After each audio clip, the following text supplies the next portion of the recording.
Sound doctrine of the day. Our conversation is in heaven.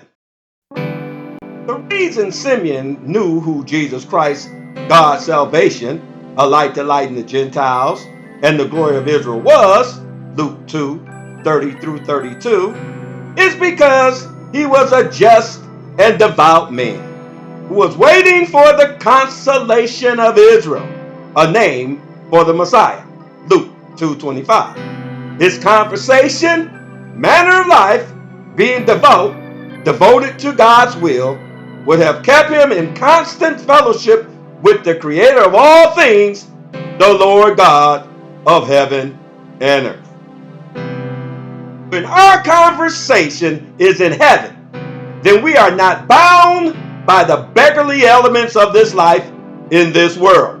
Galatians 4:9. Our conversation, what we say and do, is not on who's going to win the championship or who slept with who on drama TV.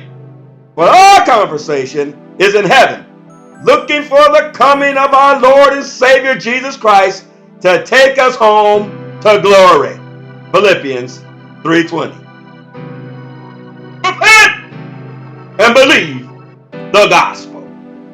Amen and amen.